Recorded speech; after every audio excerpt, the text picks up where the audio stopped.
Hello, hello, everybody. Welcome to our virtual January 2024 Ballpark Community Council meeting. I think I got all the details right. My name is Amy Hawkins. I'm happy to serve as chair. I think all of you know my name by now. Pleasure to see so many familiar faces and names signing in. And let me just turn off the waiting room so that folks can just join at will, if I can.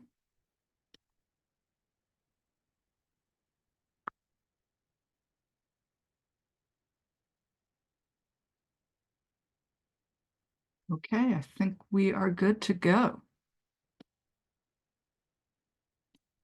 I don't expect this meeting to take a gajillion years. So we've got three things on the docket tonight. We have our community liaison from the Salt Lake Police Department, Detective Fallows, to join us, who's already turned on his camera. Detective Fallows, you look like you're about to interrogate somebody. But you are muted, but you have the power to unmute. Yep, all good. Excellent. And then we'll talk about sign policy with John Anderson. And then we will talk about Ballpark next and the final draft of the guiding principles and how that will inform the RFP, the requests for proposals that the city currently has out. Feel free to throw your questions in the chat and let's get this show on the road. Detective Fallows, you were going to talk to us about, open the floor for questions in general, but also you were going to talk to us about a very specific situation. So feel free to take the floor and get us rolling. Perfect. All righty. Thank you, Amy. Um, so it's not super recent per se, but within the last maybe year, I've started to see more and more of some of these buildings that are either unoccupied, but are obviously still owned by a building owner and they're renting it out. And then someone is either subletting it or they're bringing in these promoters and they're throwing these parties with alcohol and they're causing problems in our neighborhoods. At one of the areas we've had a couple of shootings and things like that, so I'm starting to see this trend, and it most of it, from my experience, because I'm a District 5 liaison, is in Ballpark. I'm sure it's happening downtown and other places, but just for me, I'm seeing this trend in Ballpark where we're starting to see kind of a couple more addresses pop up with this type of stuff. Not necessarily shootings, but more like the party going. People are throwing parties till 5 or 6 in the morning every single Friday, Saturday, Sunday night. So I just wanted to reach out to our Ballpark community, make you aware of if you're seeing something like that happening. Currently, there's one that's kind of popped up in the area of 13th South and 3rd West. So if you're a resident out there and you've been dealing with those issues, number one, just want you to be aware that I am currently working on that with the city and with our graveyard patrol officers. Lucky for us, Detective Sologlu, who is now Sergeant Sologlu, was recently promoted. He is a sergeant in Liberty over that area, so I've got his squad helping me out with the parties that are getting thrown out in that area. So that's a super good asset to have to help me with that and to help you guys with that. But if you're seeing that kind of stuff, please call it into patrol so that, number one, it gets a documented case number for me to be able to take to the civil enforcement for the city so that I can start building a case. And essentially what we do with these is I usually reach out to the building owner rather than like the business owner. I reach out to the building owner, and 99.9% of the time they're very cooperative because they don't want these kind of issues at their buildings. And so that's how we solved the issue over on Major Street when we had those problems. That's how I've solved the issues on 9th South. So with this one, we're going to do the same thing. The only caveat is it can take time because civil enforcement they have to give them time to come into compliance. So they have to give them a letter, then they have to give them time to come into compliance and things like that. So in the meantime, if you're calling dispatch when there are parties going on, our patrol can respond and write up a report for a noise violation, and the city will issue them a fine, a different kind of fine, not related to civil enforcement. So they can kind of get fines coming at them from both ways, which generally tends to kind of start fixing the issue. Um, so definitely, yeah, and that's a really good point, Amy. Like, support a local business that has a license to do it, and you know, who can, where you can go and have fun and not worry about the police showing up and things like that. So, and you'll be much safer. Like, just legitimately, that's exactly really what it comes down to, is safety. Because these other parties being thrown, they're just thrown together on Facebook or some other place. You have no idea who's showing up. You have no idea what kind of security is there. Like, they can be very dangerous. I'm not saying they all are, but certainly some of them are, as we saw on Major Street and those other places. So, yeah, I just wanted to go over that tonight with everyone. Let you know that we are working on the 13 South 3rd West one. And if you're having issues with it, call patrol, and then you're happy to reach out to me. I put some links in the chat and my contact info. You can shoot me an email, is usually best. Just saying, like, hey, I called in and this was the case number. You should get like a text message with it'll say activity or call incident number, something like that. That's your case number. You can let me know about that as well. But I just wanted to cover that. So any questions on that, or questions in general? Detective Fallows, while you've been talking about 10 more people join the meeting, so even if it's redundant, would you just paste the same links in just all over again, just in case any of the folks who joined in the past 10 minutes might be interested again? Yeah, absolutely. Just, we were talking about just random kind of raves parties popping up at either abandoned buildings or buildings that aren't really occupied by any specific business. If you're seeing that in your neighborhood, we've had a few pop up in Ballpark in the past and a couple more now. So if you're seeing that happening in your neighborhood, number one, please call patrol so that I can get the case numbers. And Lieutenant Wooldridge brings up a good point. Oh, that was a great message. Sorry. Anyway, Lieutenant Wooldridge brings up a good point. Make sure you use the address of the building where it's happening, if you can, if you know it. It makes it a lot easier for me when I research like calls for service and things like that to find it. So if you live at 232 West, 1300 South, and the party's happening at 250 West, 1300 South, give dispatch the 250 West address, because that, again, it just kind of helps me find the calls for service a little bit easier, and kind of compile everything together. So, and again, like Amy said, it's better to just kind of go out and enjoy a location where they're licensed to do so. It's much safer, and really you're supporting a local business, that's competing with these people who are bringing in these illegal businesses who have no license to any of this stuff. And so, but that aside, the bigger issue here is safety. We've had shootings, we've had lots of issues that are associated in general with these types of parties, definitely fights almost every weekend. So it's something that we definitely don't want going on. So if you're seeing that, then definitely call in patrol, and then you're welcome to like shoot me an email or something like that and just say, hey, like, this happened at my neighborhood, this is the address, and this is when I called in. And if you have the incident number that gets sent to you in a text message, you can put that in there, and that's helpful for me. I'm super So glad to hear about this. I know Detective Fallows and Lieutenant Woolridge know of this, but folks have reached out to me trying to get help on the issue at 300 West and 1300 South. It's not awesome when a random empty building in your neighborhood starts becoming a weird, loud issue at 3 or 4 in the morning on a regular basis. It's hard to know what to do with it. absolutely, yeah. Are there any questions just in general or about anything we talked about for me tonight? I see Sergeant Christensen's also on the call. If you have anything else to add from the Liberty Bike Squad, Sergeant Christensen, you're certainly welcome to chime in your own expertise and perspective.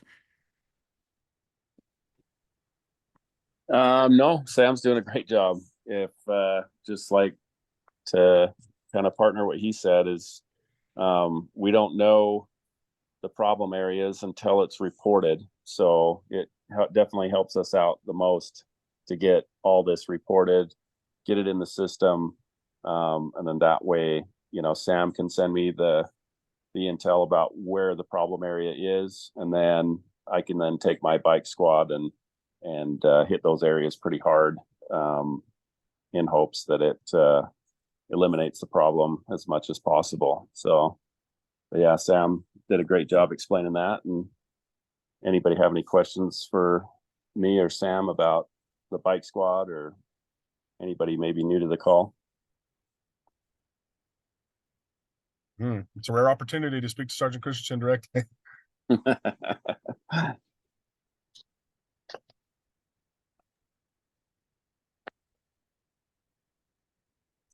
Nobody has any questions? I'm sorry, let's see. Oh, Adam sure has a question about the bike squad. Sergeant put, is the bike squad doing daytime rounds?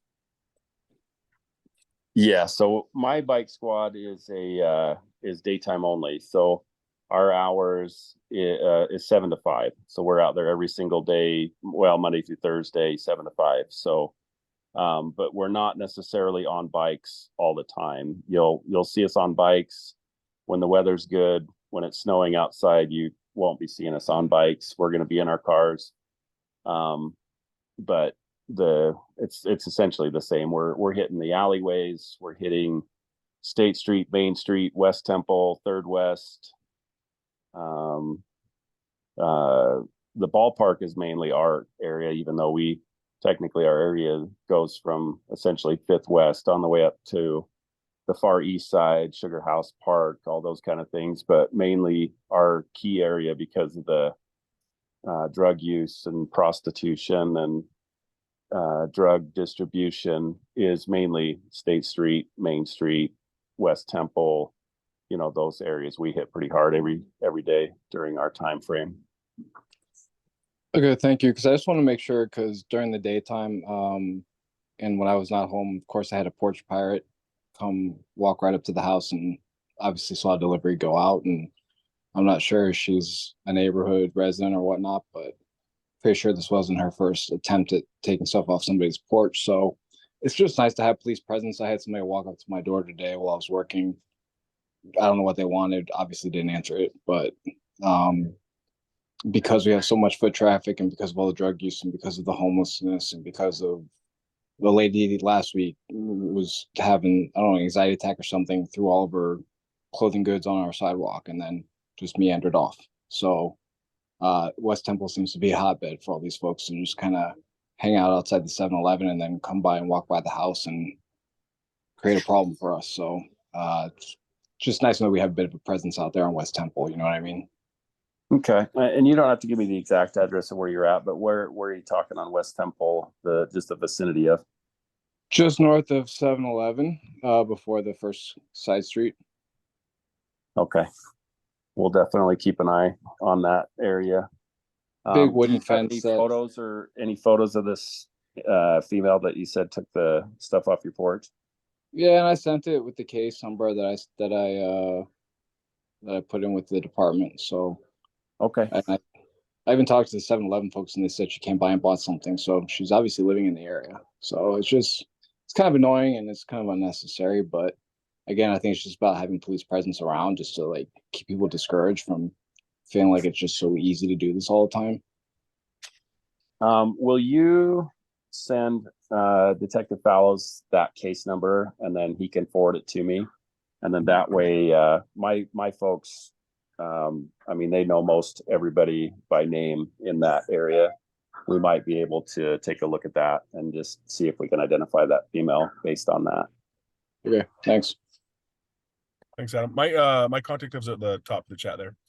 I wanted to add one other thing about the bike squad that's pretty awesome, and super helpful for our community. They are a proactive squad, meaning they're not necessarily tied to calls for service.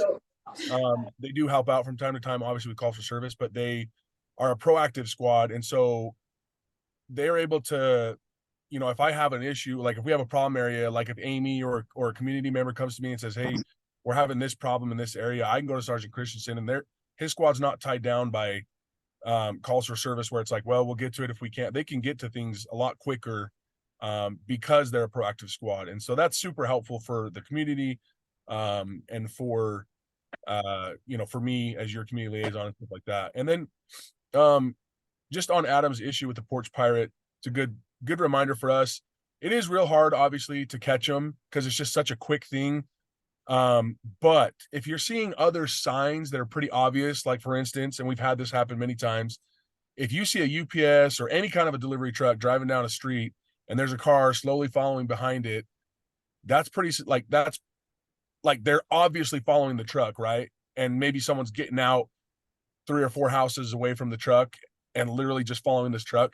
A lot of times the drivers will call us, but if you can call that in as a suspicious and be like, hey, I'm watching them like either steal packages or they're definitely following this truck, looking for packages.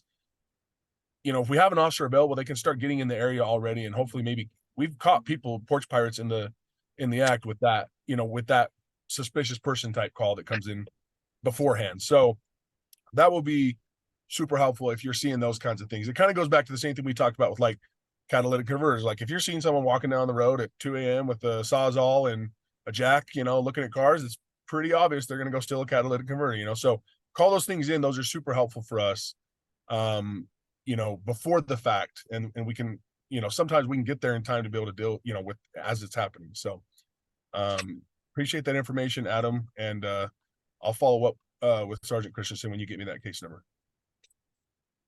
Yeah, and then just one more thing as well. So when my guys are working, we're consistently looking at the queue of calls that are coming in.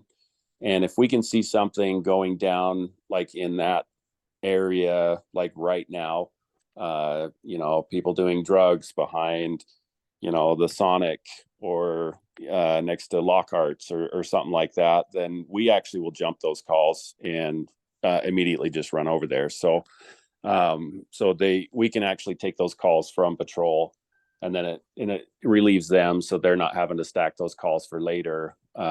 We can take them right now and then just move up on the people. We've you'll see us we've got some pretty sweet e-bikes, and we'll hit the alleyways, and we can sneak up on these people pretty easily while they're in the middle of doing drugs, which is not great for the public, but it's good for us because then we get to arrest them and take them to jail for doing so. So what I'm getting at is don't be afraid to call on those kind of things, especially porch pirates, those kind of things. Or if you're thinking somebody's casing the neighborhood or somebody's doing drugs in the alleyway, call those in, because you may not get somebody right away, but like I say, we do listen to those calls over the radio and we respond to those pretty fast. So absolutely. Any other questions for us?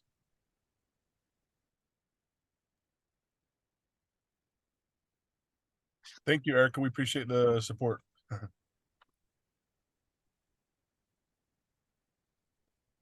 All right, great dialogue. Thank you.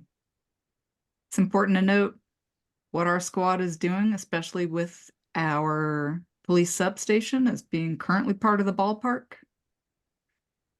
And we're going to be talking about what should happen to the ballpark. Maybe those conversations should affect each other.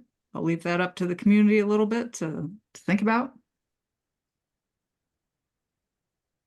All right. Senator Plum, I want to call out that you're on the call. Don't want to disturb you, but we don't always get our state senator on the calls. That's pretty exciting. Oh, and I should make you co-host so you can say hello. Hello. Oh, there we go. I was going to say, I'm not very good at unmuting. No, I wanted to listen in and say hello, being as though the session is T-minus 12 days away. I am actually in New Orleans at a policy conference, so it looks like that's a bed behind me. It is, in fact, a bed behind me, much like you. I don't have a pug in mine, unfortunately. Yeah, I'm glad to go over just a couple priorities in a bit, but I think you should do the work at hand more importantly, and then I'll just be here kind of listening in, if that's okay too. That's absolutely fine. Just wanted to make sure that you had the opportunity to, if you needed to do a fast 5 minutes and get out, wanted to make sure that you had the opportunity to do so, but very pleased to hear you being interested in what happens to Yeah, absolutely. main I'll holler focus if that point of our changes. neighborhood. Yeah. All right. John Anderson, signs. Yeah, I'm assuming what the senator has to say in Ballpark Next is far more interesting than what I probably have to talk to you about today. Signs But affect us, John. they Let's do, take them seriously. and we will talk about that a little bit. But you are absolutely right; they do. So hopefully, let's see. Hopefully, we're sharing. Do you see a PDF presentation there? I see a great PDF presentation. Okay, well, let's get started. Thanks for having us here tonight. I am here for Brooke Olson, who is sitting, well, I mean, not right now, but this week on a nice warm beach, not dealing with the drizzly snow like us. So I agreed to help her out and take over for this presentation today. So we are here to talk about amending the sign chapter of the zoning code, and the applicant is Salt Lake City. This would be for the MU8 zone, which we have talked about before a number of times. You look at the map and you can see this MU8 is basically proposed to be mapped almost along 13th South, the west side of West Temple, and then some areas around Main Street and 13th South. We're coming here today because we may have dropped the ball a little bit and we forgot to put standards for signs in. And so we have a new zone, and if you don't have rules for signs, that means nobody can have one, which in theory sounds great, but I'll talk about it a little bit more. So, the MU8 zone is proposed. Oh, yeah, right. So it's a high-density form-based mixed-use district, allows approximately 8 stories in height. It was intended to facilitate creation of a high-density pedestrian-oriented development. This has been to your body a number of times. It was ended up with the Planning Commission, and they recommended approval to the City Council on October 25th, 2023. It's currently in the transmittal process. Fortunately, it's on hold until we can get the sign to pair up with it. So the zoning amendment process is going to be like any other text amendment or map amendment. We're going to come out to the public to begin with and visit with the community councils, and whomever else is interested in the public will eventually get to the Planning Commission after that 45-day period, and Planning Commission review and have a public hearing and end up making a recommendation to City Council. Once City Council gets it, they will be briefed and then hold a public hearing and will ultimately make the final decision. So I want to briefly go over the summary of the proposed changes on these next 2 slides. We have an open house active online that has the entire draft, everything, all the details and everything. So I don't want to bore people by going line by line through everything we have about signs, but some people may not know this, but all signs in the city other than free speech related signs are regulated. It doesn't mean that all need a permit, but without sign regulations, we basically say you can't have anything with commercial language on there. So we're kind of in a pickle where we're like, okay, we're behind, but we're going to get there. So the proposal right now is to basically add the MU8 to the section where we talk about signs in the form-based zones, because the form-based and the MU zones are very similar in their nature and how they work, how they operate. The same very similar design standards. You can see kind of outlined in red. We're just basically adding another column. Because these zones are so very similar in the way that we want it to interact on a pedestrian level, we think that most of the signs, which this controls the type of sign, but then it also controls the size of the sign, the number of signs, all those kind of finer details that people may not be aware of. So all of these signs are basically very low impact signs. So this is not the type of sign you're going to see like on Redwood Road or State Street or parts of Third West. Things like pole signs are not going to be allowed, and billboard type signs, electronic signs. Instead, we want those type of signs, like I said, that engage a pedestrian. So like an A-frame sign, an awning, a projecting sign, or it's also sometimes referenced as a blade sign. Those are the kind of signs. And then we have, I don't need to go through all of these, but like a flat sign. A flat sign, for example, is just like a normal welcome to Big Willie's restaurant.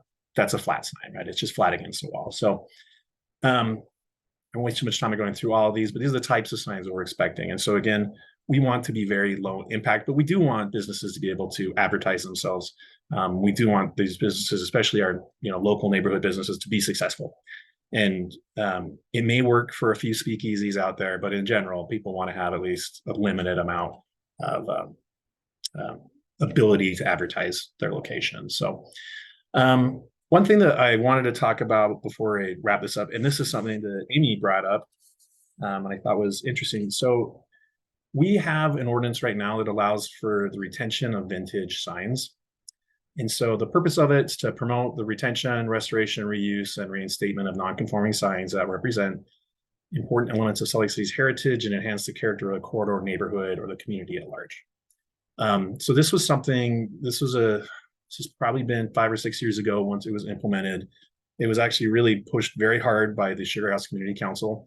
There was a few other signs, including the Snell Grove sign on the screen, that they felt was very important to their community, and the popcorn sign and Granite's old sign, that they wanted to see those retained. The important thing about vintage signs, for example, if quick lesson, non-conforming, if it was built legally, that you can keep it forever. It doesn't matter how much the rules change. You get to keep your sign. The problem is, without this vintage sign ordinance, if you want to, you can even fix it up. You could, keep it working. But if you took it down or wanted to move it, you have to come into compliance. And so that's why this ordinance was important, was say like, hey, how do we keep these? It's not even just a sign, right? It's even almost like art.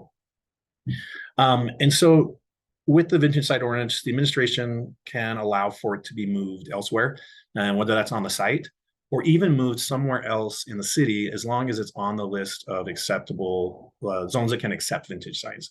And so as of right now, the proposal would be to allow MU8 to accept those signs. And again, this is not just because it's an old sign. It would definitely go through a process to show that it is something that's important to the community, that like I said, it's identifying something historic, or maybe just a period of time that we don't see anymore. Like, for example, neon signs and things that you just don't see a lot anymore, but really speak to an era. So I'm going to keep this brief, but if you want to, feel free, you can scan this QR code. It'll pull right up our open house, or just go to SLC.gov open houses. Other than that, I'll leave this up here, but I'm happy to answer any questions or comments that you might have.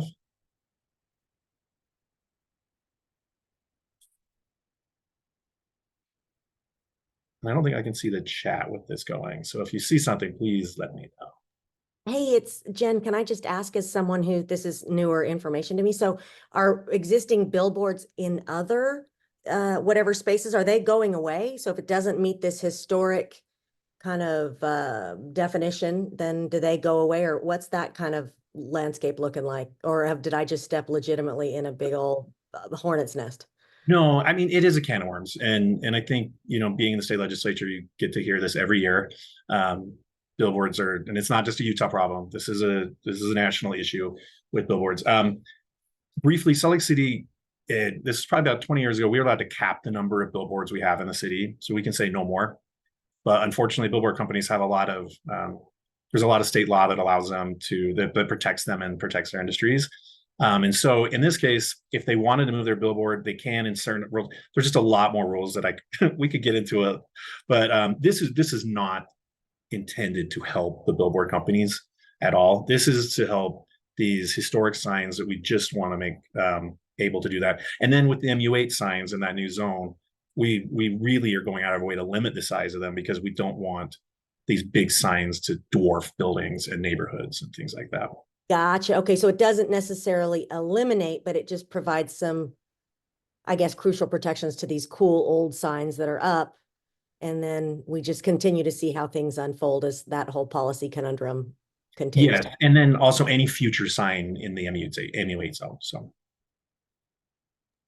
awesome, thank you. Thanks, Senator. I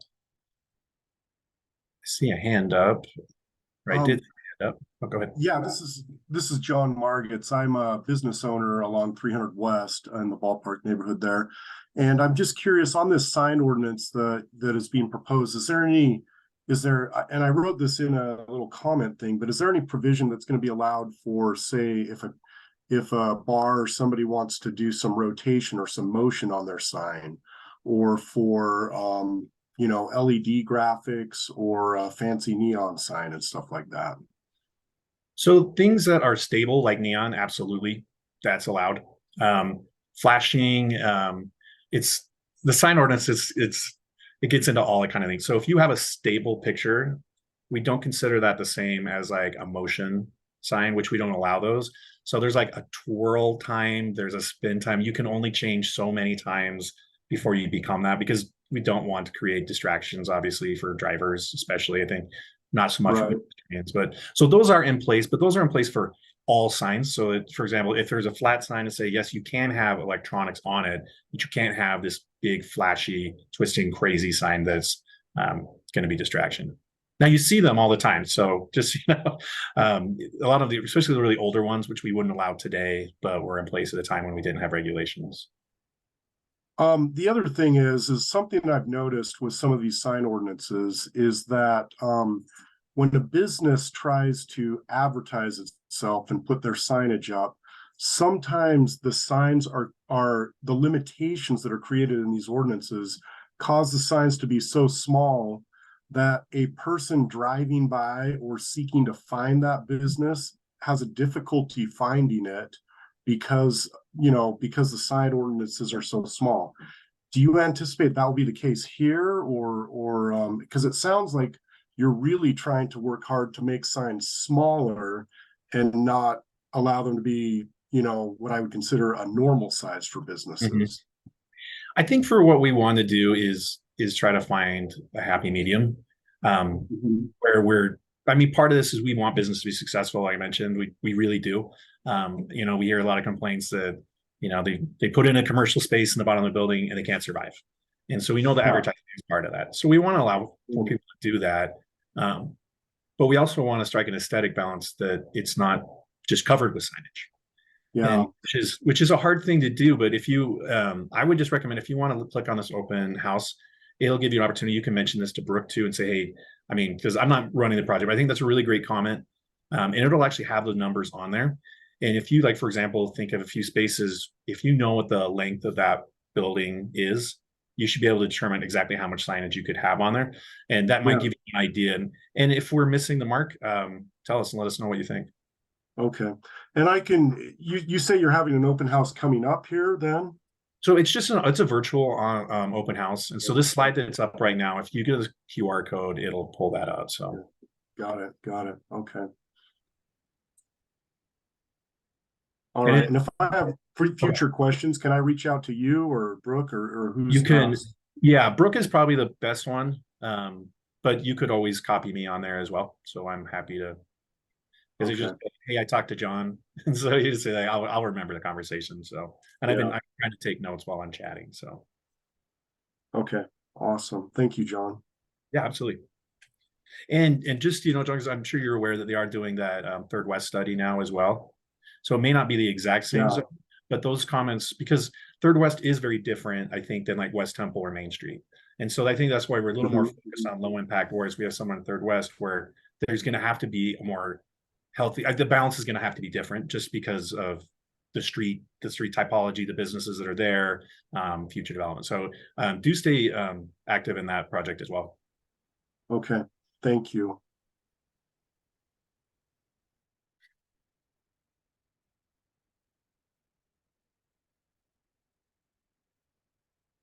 I see, Amy, your hand's up.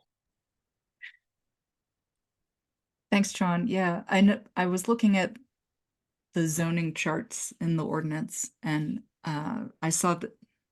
I'm not sure if I'm looking at them correctly, but it looks like that these are changes that parallel the form-based zoning. Did I hear you say that correctly? Yes. And maybe I think I put something similar to this in writing, but the thing I'm stuck on is how much I like neon signs, because I think, we have, I think, the oldest neon sign manufacturer in the city in Ballpark, right on Third West, the Brimley Neon Sign Group family. And I think some of the stuff that they produce is closer to art than just, signage. And I think some of the stuff in our neighborhood that they've done is really beautiful, and some of it is vintage and some of it looks vintage, even if it isn't. But some of those signs are in form-based zoning, like in the Central 9th neighborhood, like the new Gnome sign, the Water Witch sign and stuff like that. And when I was looking through sorry, I've got too many things open. When I was looking at the policy, I couldn't get over the line that, any sign that is not expressly permitted by these district regulations is prohibited. And that made me nervous about, like, oh, I want to see more cool artistic neon signs in the neighborhood. And I didn't see anything in the policy about that. And I wondered if you could talk about that. Absolutely. So the ordinance generally just says sign type and not sign materials. Okay, So unless you're in the historic district, we do not regulate material. I see. And so, like, for example, if you like Water Witch, where it's just posted flat on the wall, that's just Mhm. called a flat sign. Got And it. we could say you would measure your store width, and it would tell you can have like 2 square feet for every 1 foot of building width. They could have that, and they could have it in metal, they could have it in plastic, they could have it in, hopefully not plastic, but or as neon or whatever. I mean, so yeah, we don't really look at materials. Okay. Neon for everybody. Hooray. Yeah, and then I did figure out how to get the chat to work to see everything. So Okay. I think Patrick asked a question, whether that means the zoning change for neighborhood is on hold until we go through the 45-day public comment process. And the answer is unfortunately yes, but we're almost through it. And we've already talked with the council staff about getting this through, transmitted to them as quickly as we can. And they've been they're anxious to get this moving too. So unfortunately, it was an oversight on our part, and it's better to catch it now than in a year and somebody tries to open a business and they can't put a sign up, so. Patrick, so as soon as we can get this to the city council, so we're probably talking about at least 60 days. By the time we get there, we hold a briefing, a public hearing, and that's an estimate, right? I once it makes it to the council office, we kind of lose control over what happens, but it is a priority for not even just Darren Mono, for all of them. They want to see good things happen here. So. And if I could just say one more follow-on thing to the vintage signs, I mean, I think that's great that there's a provision for those, because those are nice things to have around in the city. The reason I ask about movement is because our company specifically provides the rotating motors for many of those, like the granite city sign, the granite sign in the that's spinning over there, that's up on 21st South, that Snellgrove sign that you showed. The motors inside those that turn those are actually manufactured here in Salt Lake City, believe it or not, at our company. And so it's heartening to see that you do want to keep those. In many cities across this country, those types of signs and similar new signs that are artfully done and tastefully done really can enhance the neighborhood and the places where they're at. So John, and sorry, I misunderstood you. I thought we were saying spinning. I thought we were talking about when the words are like kind of spinning on a screen and flashing. I know you meant physically so like physically rotating or spinning. Yeah, like a blade sign, you absolutely could have that type of movement on it. You'd be limited to the size of what you're allowed. But yeah, the movement on that, I was talking more about electronic signs when they flash up and words. And we use the word twist on that. So that's why I popped in my head. So I'm glad that's good. Okay. Thank you. That's good to understand also. Twist is what you use then. Okay. Yeah, spinning is just a specific word we use. I mean, maybe I'm just maybe it's already 7:40. I've been working all day. So, but thanks. Awesome. Thank you. Thanks, John. It's nice we appreciate it because, we're not only the neighborhood to which the zoning applies, but apparently we're the neighborhood that does some of the sign manufacture. So like we're actually emotionally invested. Yeah. So. Absolutely. Hey, thank you very much. And again, if you have any other thoughts or concerns, please let us know. Terrific. All right. Thanks for your time. All right. The main event, Ballpark next. All right. Erica, I hear you are running this show.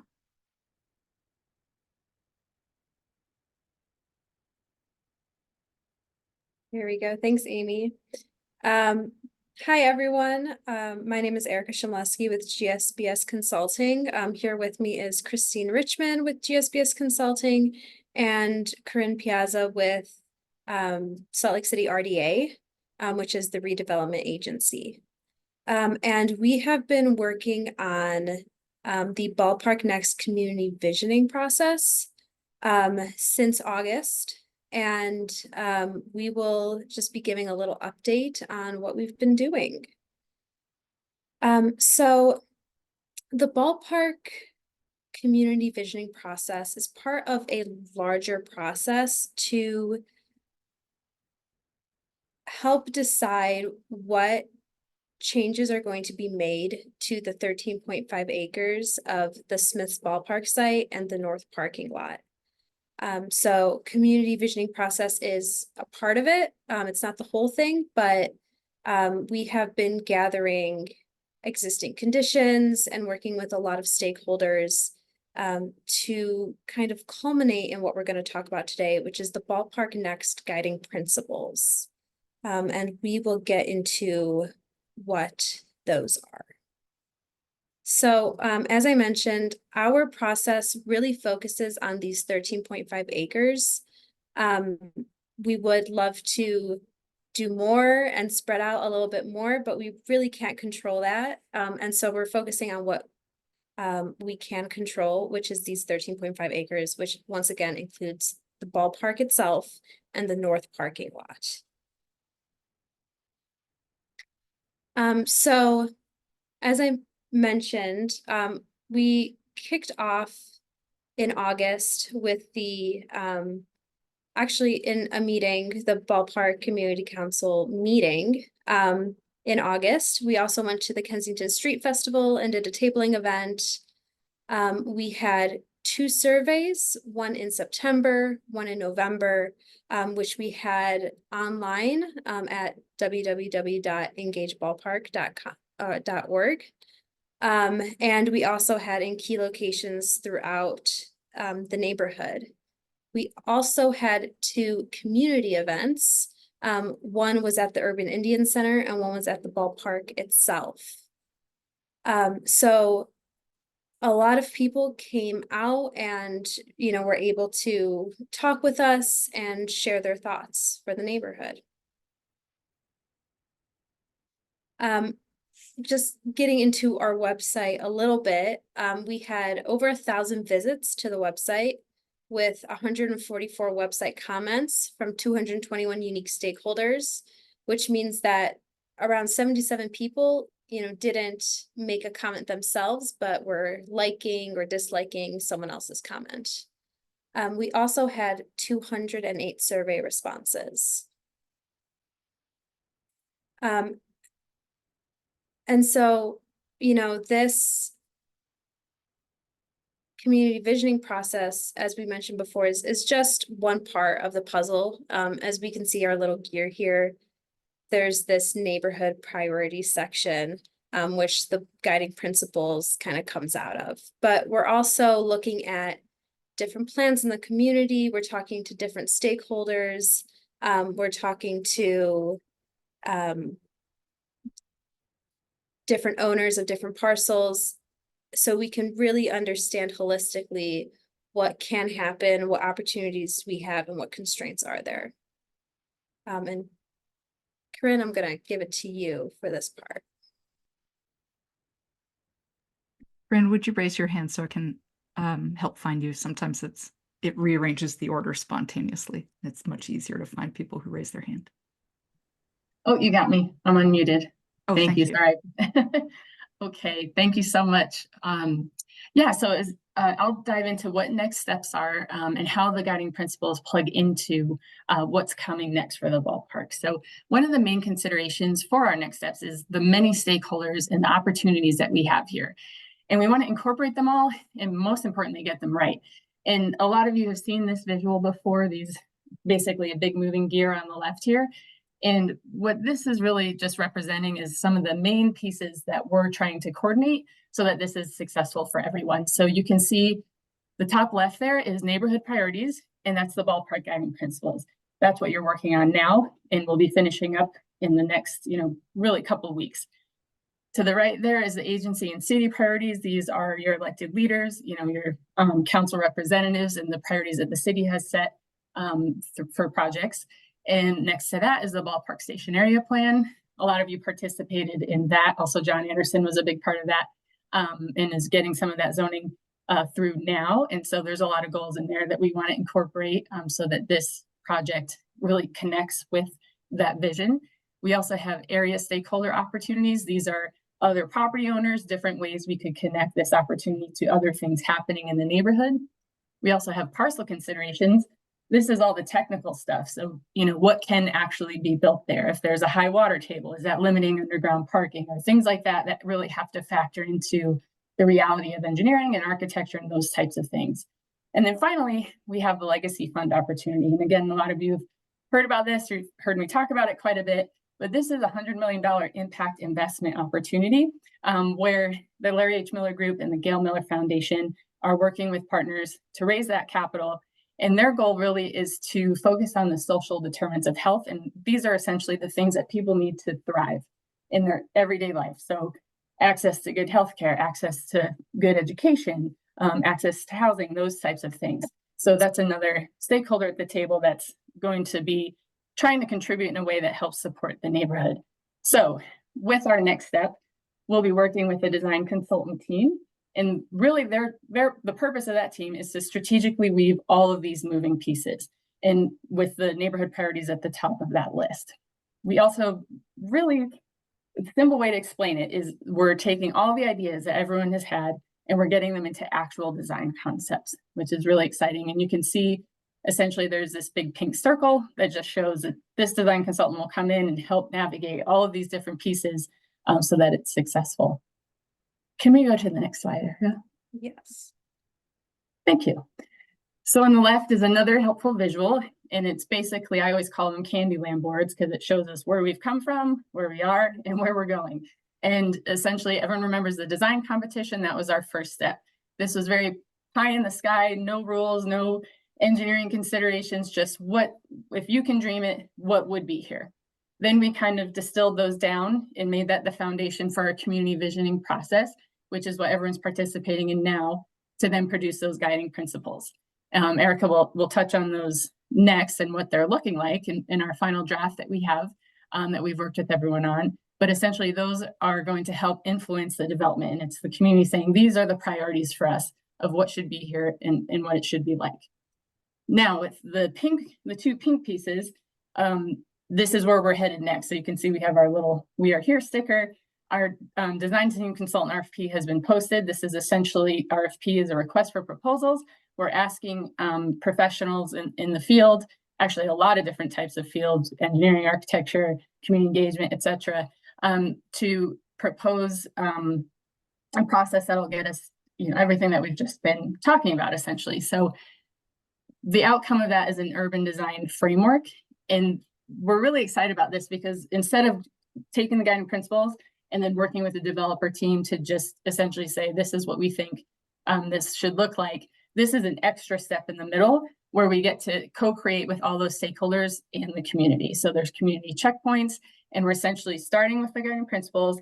Then we work with this consultant to really go through a lot of ideation, community visioning, and coming up with that, what's actually going to be there. So it's much more detailed. You're getting to actual design strategy. It's really focused on human-centered design as well, which is essentially fancy words for it really should serve the residents and have from everything from the bricks and mortar down to the programming of what's going there. And then also, again, this is that next step of decision-making and envisioning and brainstorming as a group with a lot of the technical information that we need, such as engineering and architectural information about the site. So the outcome that we're after here is that shared vision of success. What we want to avoid is all our different stakeholders coming up with ideas of what should be there separately. So we don't want the guiding principles over here and then, the impact fund having different ideas over here, and then none of it can happen because we forgot this engineering part that's really important. We want everyone at the same table to be able to brainstorm so that shared vision of success we know is actually implementable, and then also everyone's had a seat at the table to decide what that looks like. And then the great thing too is we're not redoing work, we're just building on the process and the previous steps, and we wanted to make sure that the community's vision came first to then inform this next step where all the stakeholders come together. And then essentially that framework will guide future development. So what's really great here is we get to say with this process, here's what this should look like. And then we work with someone to build it. We're not necessarily asking a developer to tell us what should be there. So I really like this setup because it allows us a lot of time and a lot of work together to really come to what it should look like. And that urban design framework will include land uses, building massing and scale, right-of-way alignments. We've all talked a lot about how important it is it connects with the community, all the way down to programming. So that's really everything in a nutshell, but then we'll take that urban design framework and that will move into our last piece, which is we're actually ready to start building. So before we dive into Erica's next slides and going over the draft principles, does anyone have any questions?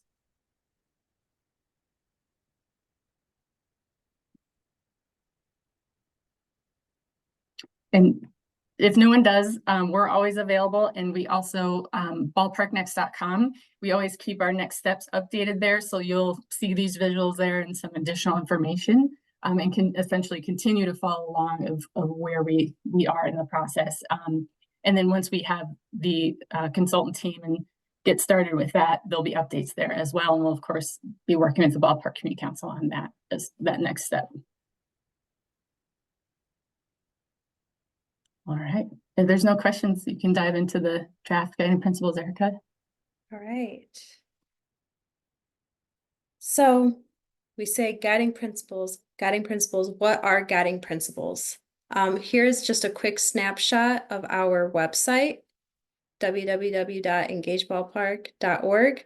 You can also Google Ballpark in Google and it will pop up.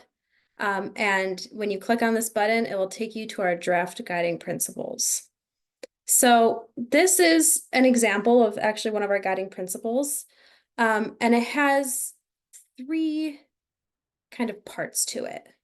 So the first one is the actual guiding principle itself. So this one is neighborhood safety and activation, or safety in every stride. Then we get to the goal part of it. And that is, what does that guiding principle really mean? So in order to achieve neighborhood safety and activation, kind of what do you need to achieve? And then we get down to possible strategies. And we're pretty clear with possible strategies that this is not an all or nothing kind of prescriptive, you need to do this. This is an idea starter. It's also not the only things that someone could do. So if they have a strategy that will get them to the goal of being welcoming, visible, secure, pedestrian first approach, they are more than welcome to do that. So we just kind of started to get the ideas flowing with these possible strategies. So our vision statement for the area, and all these ballpark guiding principles, when come together, they will achieve this vision statement. So it's the future ballpark site is an iconic, exciting destination for the neighborhood, city, and region. It is a catalyst for the transformation of our neighborhood, attracting people and development that uplifts and celebrates the area and its residents.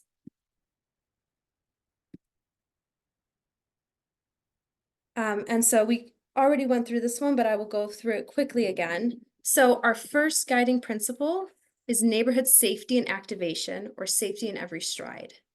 So its goal is to be welcoming, visible, secure, have a pedestrian first approach, and enliven the heart of the neighborhood and have year-round activation. Possible strategies that a developer could do to achieve the goal is to design streets and public spaces with clear sight lines, effective lighting, using SEPTA principles, which is crime prevention through environmental design. Prioritize walkability and pedestrian-friendly circulation, designate community gathering spaces and event areas, activate ground floors with a mix of uses, and to create diverse and active spaces throughout the site.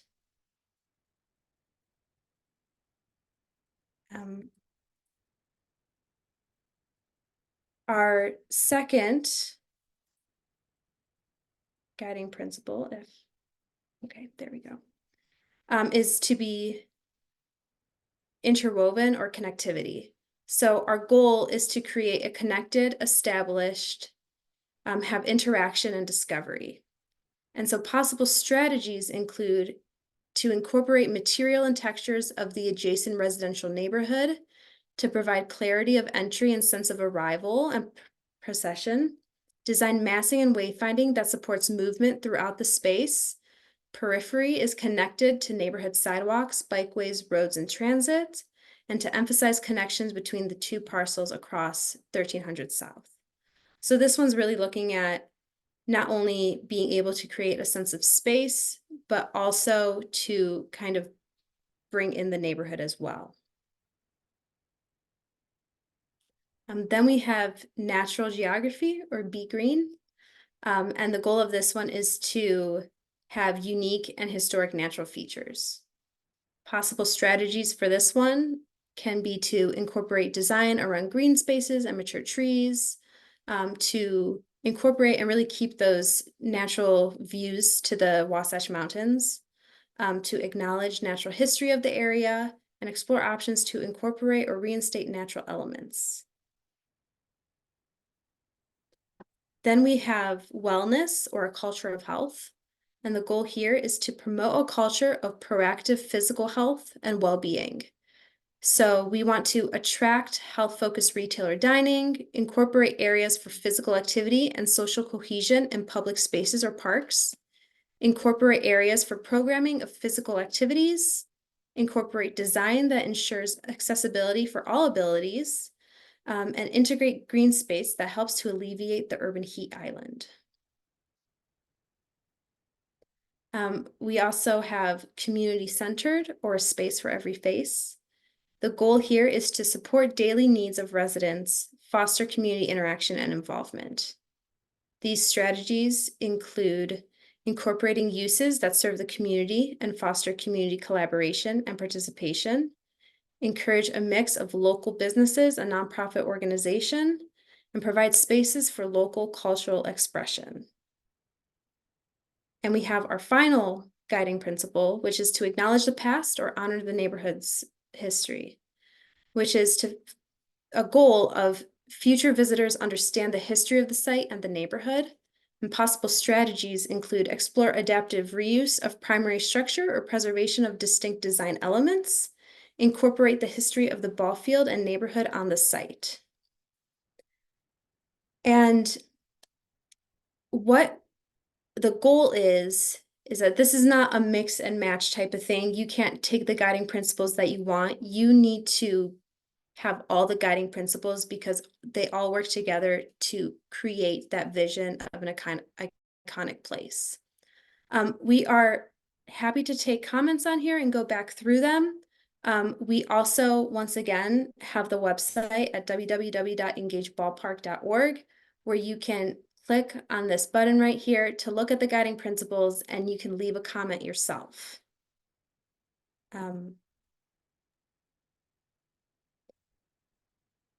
Thanks, Erica.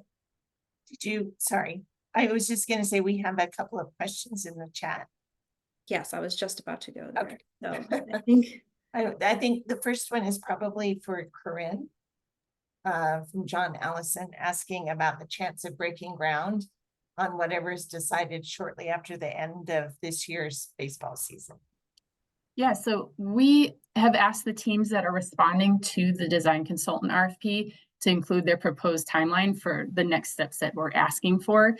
We leave that open because we want to make sure we're giving them space to get the job done really well and not necessarily limit that. But we've also included in the RFP that there's a really huge sense of urgency from us as a city and residents to make sure that the site doesn't remain significant for any amount of time, or excuse me, doesn't remain vacant for any significant amount of time. So we'll know more about the timeline once we select a consultant. And I think at that point, you'll be able to see online, as I mentioned before, with the Candyland boards, this is where we're at. We anticipate this being this amount of months. You know, this is when our final concepts will be ready. This is when we can anticipate breaking ground. So we're aiming for close to the end of the season, but I don't think it's not going to be right away. There's still, even if you had a development plan in mind right now between entitlements, you know, all the permitting, getting financing, I mean, you're still a ways out, even if you had an idea right this second and already knew it was going to be built. So I think this is where some of the trade-offs come in, where we want to make sure we get it right. We also want to make sure it's not vacant. And so we're going to have to land somewhere in between there, because we don't want to do it just to do it so that it's not vacant. And then the other piece of that is once we have that timeline, we're actually already working on any kind of interim use plan too, so that if there is a gap or whatever the gap is, there's still something happening there, because you still have a fully functional ballpark. There can be festivals, games, all sorts of things that are happening. And then once the bees leave, we're also in a place to use that field in a way we haven't been able to before, because there were so many restrictions on the quality of the grass and those types of things that you couldn't really host things on it as much as you might want to.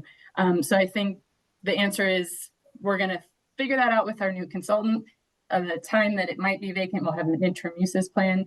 And I think that we're really aiming for the best balance there. So we're not rushing in getting a product that isn't good enough. And we really want to get it right, but then also keeping in mind there's urgency, and no one has any intention of this being vacant longer for any kind of crazy amount of time. I know people bring up Fleet Block a lot, but we're going to make sure that doesn't happen. Does that answer your question?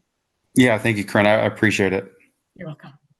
So Jim Grizzly asked that it pointed out that the area has a high crime rate, and how do we propose to mitigate that? The way that the draft guiding principles work is that they give inspiration and give ideas to the ultimate design team to identify the strategies to do these different things. And you can see that safety is one of the primary concerns here. And Erica has put it back on the slide about neighborhood safety and activation. One of the critical tools that planners and designers of urban spaces have to help address safety issues is to activate a space, have people who are there for legitimate purposes through most of the hours of the day and all throughout the year to help mitigate the opportunities for people to behave in ways that are not condoned and that are detrimental to the overall neighborhood. Erica, did you want to add anything to that? Yeah, thank you. So I think, you know, there's really two ways to kind of look at neighborhood safety. One is through design, and the other one is through policy.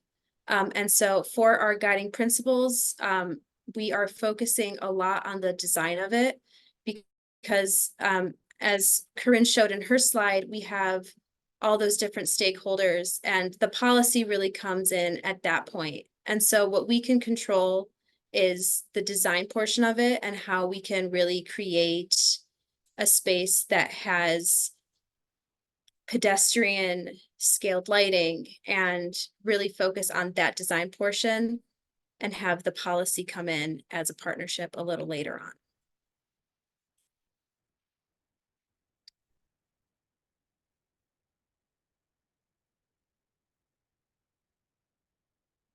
So we have a couple of other questions before I go to Steve Woodridge, who has his hand up.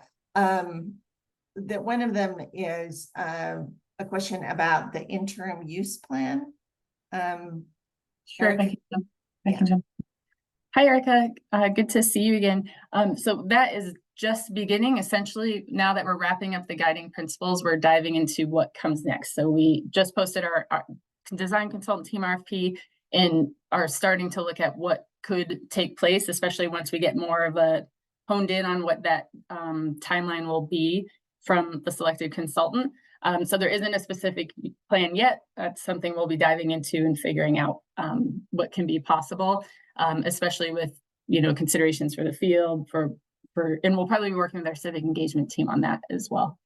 And then I think the next question, Oscar, I could probably answer as well. Is the city and designers looking at newer public architecture around the world?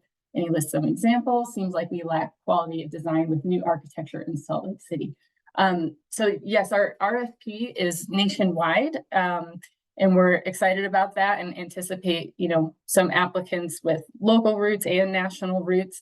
And then this RFP, though, right now isn't focused necessarily on the architecture and the final buildings themselves as much as what are the uses, what's the footprints, the floor plates, how does it connect?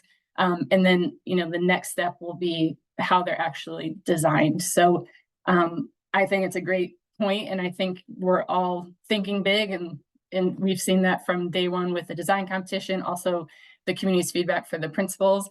So I think there'll be a lot of room for some really great creativity. And that's part of why we're also incorporating all the stakeholders in this next step, is so that we can really keep that on the table. And, you know, it's an opportunity to kind of shape some bigger and better ideas than maybe what we've seen so far. Does that answer everyone's questions? No, I can't see everybody. yeah, Steve Wooldridge, you've had your hand up. Oh. Can I do that?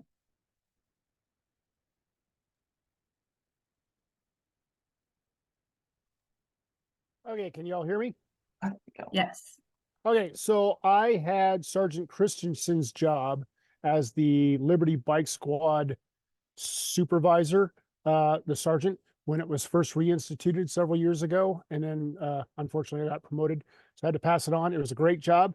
One of the things that when you talked about SEPTED, that I would hope that we have addressed for the community concerns is when it came to the ballpark, you all probably wouldn't know that we're chasing gang members who jump over the fence with guns running around. And we're also related to homicides, shootings, stolen vehicles, all these other kind of things. So in the interim between the time when the bees becomes no longer a tenant, and then the ballpark changes into whatever it's going to change into, and in the interim, there's still going to be a public safety concern that our officers and nighttime supervisors are going to have to deal with. So please take that into account in your planning, so that way we don't have a fortunately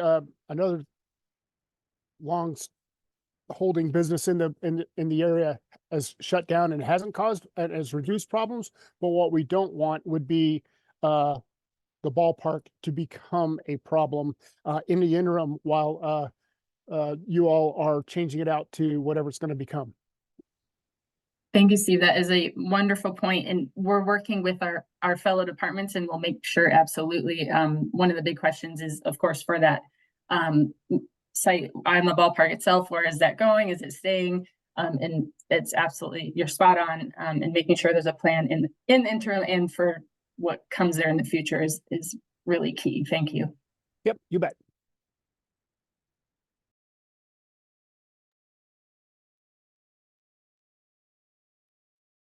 So there's been a great conversation in the chat about best practices around designing to reduce crime in areas, citing Jane Jacobs and some other work, more recent work that's been done. And so if you haven't been tracking what's happening in the chat, there's some great resources there if you're interested in learning more about some of the activation strategies. So, hey, go ahead. Thanks. Yeah, hello. I have a comment and a couple questions if it's me who's supposed to speak. So I'm having a little deja vu here. I was on the steering committee or whatever the Yes, you were. It was called the steering committee. Right, for the ballpark stationary plan. And you know, one comment there is I personally feel that plan, I think it was a great plan.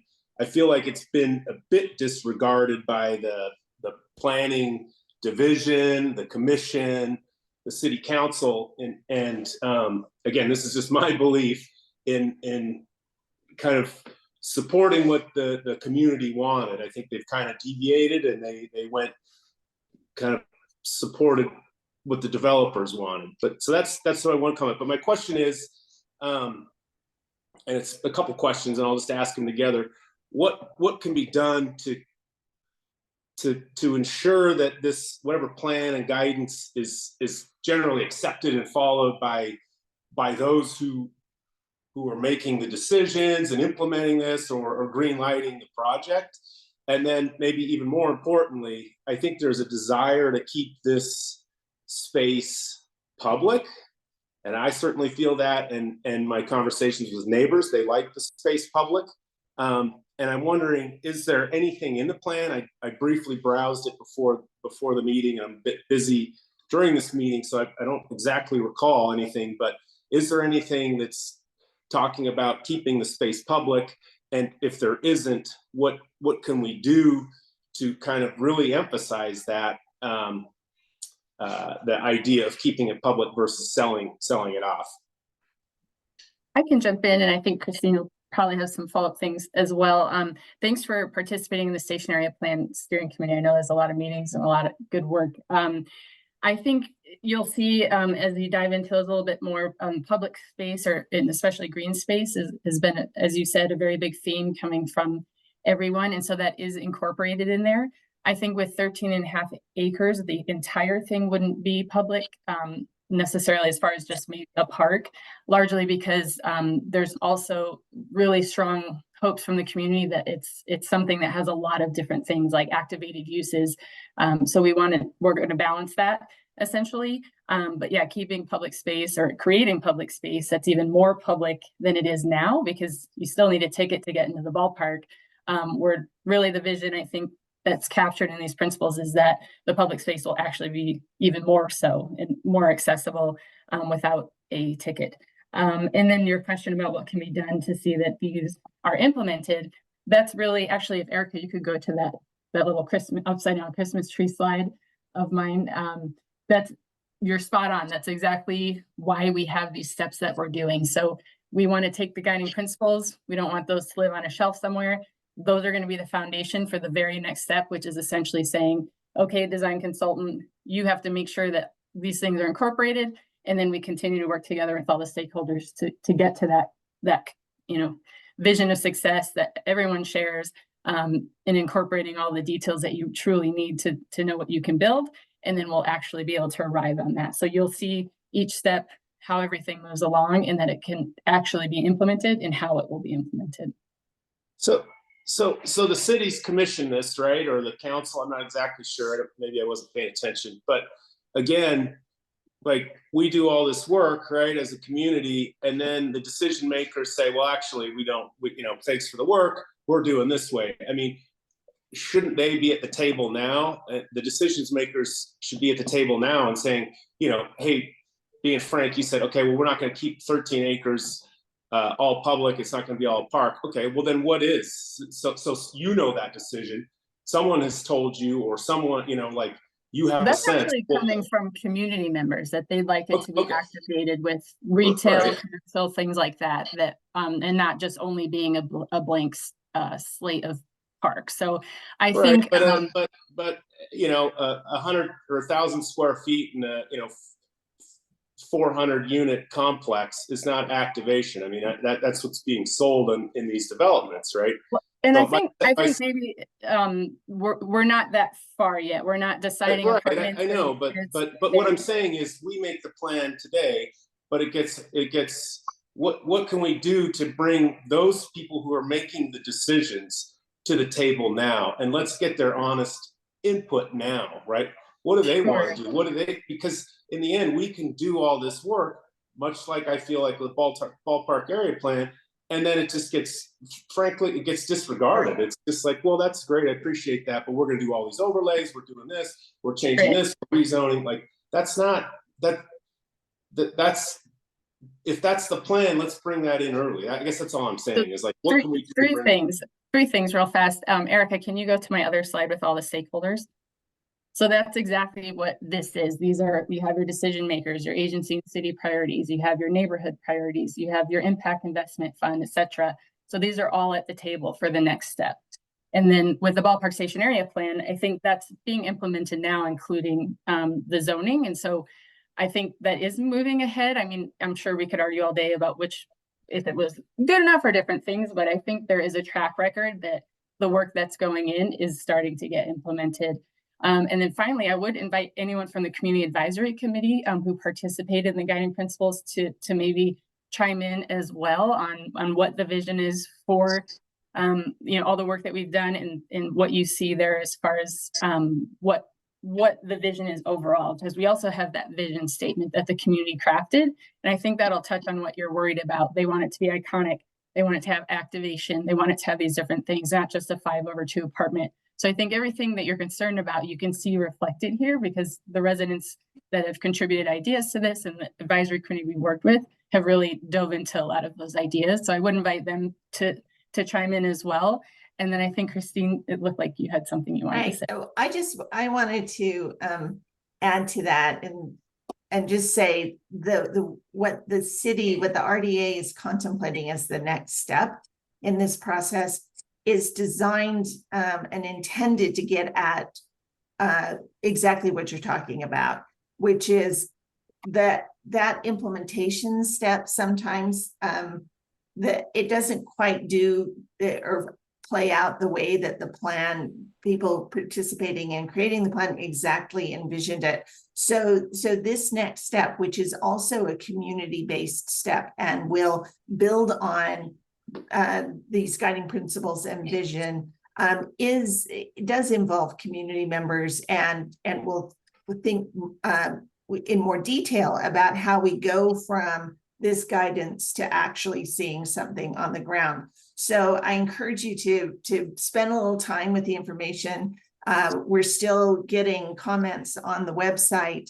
If you want to go there and input that, these are draft, and we'd love to hear your thoughts because I think the intent is to involve the community, involve all these stakeholders to reach into these guiding principles and find a very creative way to make them come to reality on the ground. So that's a step that you don't normally see in implementing a neighborhood plan, like the Ballpark neighborhood plan. Yeah, it's tough to get a lot of residential, input when it's only 20% owner occupied. It's unfortunate, but I appreciate you guys work and caring for our community. So.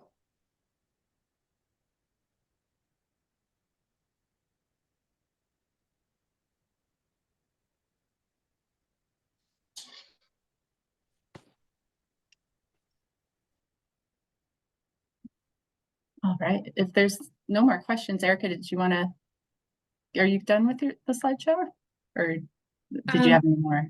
No, I would just, we went through them pretty quickly. And so all these guiding principles are on the website. And so we do encourage you to check them out, spend a little time with them, and feel free to email us a comment. Your emails will come straight to me. And I'm always here to chat. Erica, how long is this website up? What's the final date for folks to add any more comments?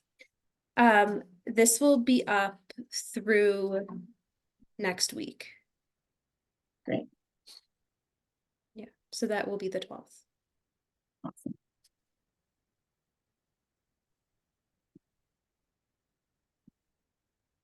All right, everyone, thank you so much. All right, and the RFP is public if folks want to go check out the language on it. There's still a lot of open ends there for people to consider.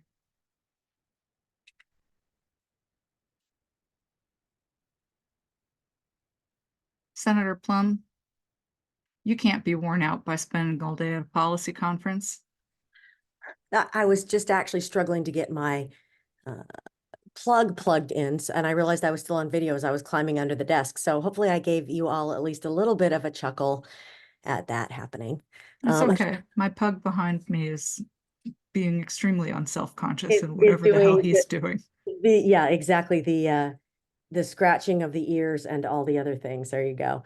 Let me just pull up. I was going to pull up if that works out okay. So the caucuses, I think, go through and make their priorities, right? So the majority caucuses and the minority caucuses, and they vary a bit, as you might imagine. But for us in the Senate Dems caucus, we came out with a pretty overarching big, what are our priorities? And for us, one of the things that really came out of what we wanted to accomplish, or at least represent this session, was that empowering Utah families, whatever that family may look like for each of us. You know, a family can be two folks and a bunch of kids. A family can be one folk and one kid, or it can be anything, because what we are in our own family's existence is what we say it is.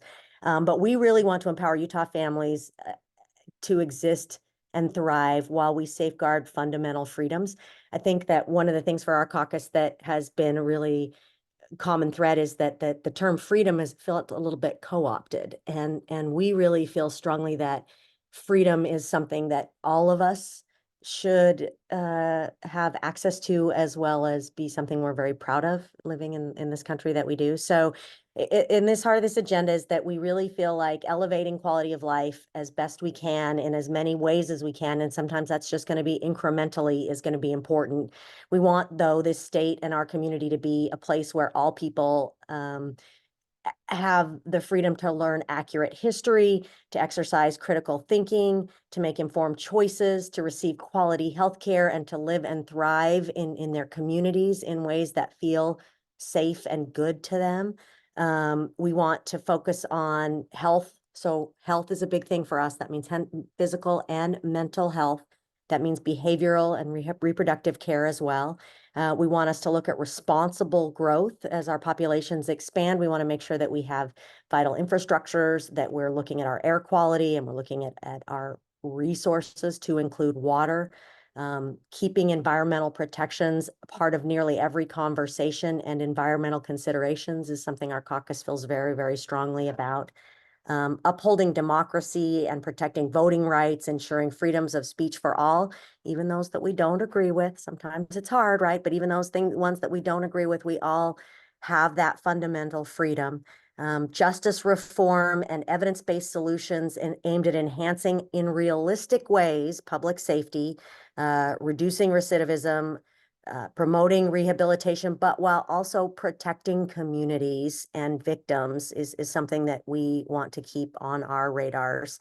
The homelessness situation that I think your community has had a lot to say about, and thankfully so, because it's something that we, boy, I could go down a lot of rabbit holes on this one over the last 10 years of work that I've done, but I think that it's really hard to see, for me, our shelters turn into what feel like a step down or a halfway house from our mental health facilities and hospitalizations. So I want there to be some realistic solutions, which involves deeply affordable housing, access to housing. I will continue to promote that. I want us to build more condos so that people have ownership in their communities, not just rental partial times there, that they have true ownership and that goodness that comes with that in their communities. And then finally, you know, fostering innovation. It's something that sometimes gets a little co-opted as well. And we in our caucus feel like innovative solutions are perhaps some of the things that we need to dig in. Some of the solutions of the past haven't worked, and we need to look at what innovation means and what that will mean will look different in different communities, but let's actually put it on the radar of something we think about. I have bills that are still being drafted. There's going to be some interesting ones. I have a modesty bill.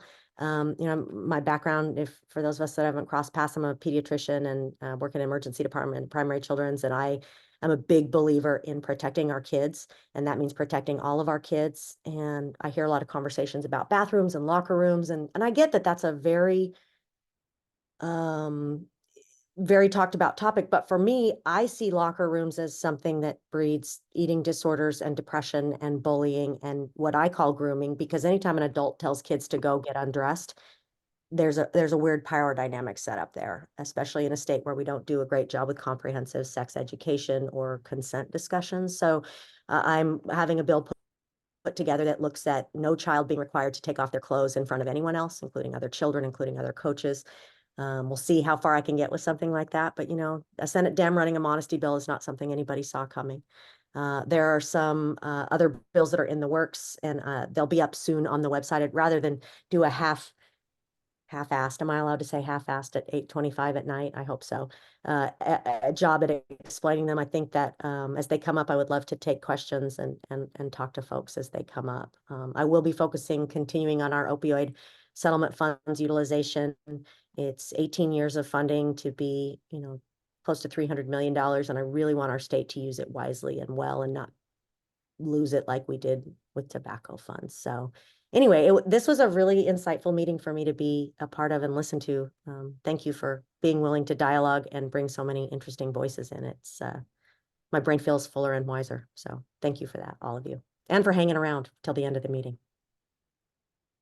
I'll put my email in the thing, and I'll also put my personal cell phone number with apologies in advance that sometimes the phone is an unruly beast during the session. So please don't take it personally if you don't get an immediate response.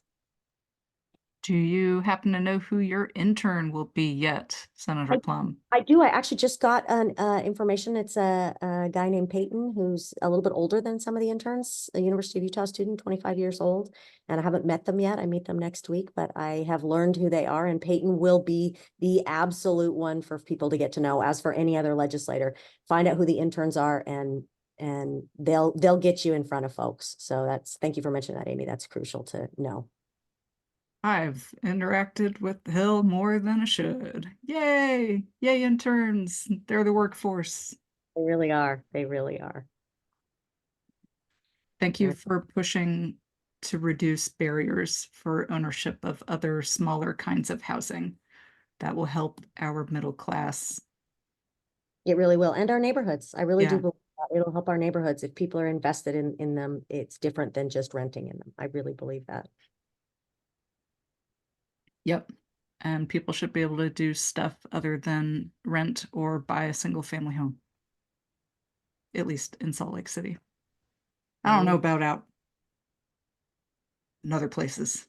They can make their own decisions, but we need some barriers reduced up here. I agree. I totally agree. Alrighty.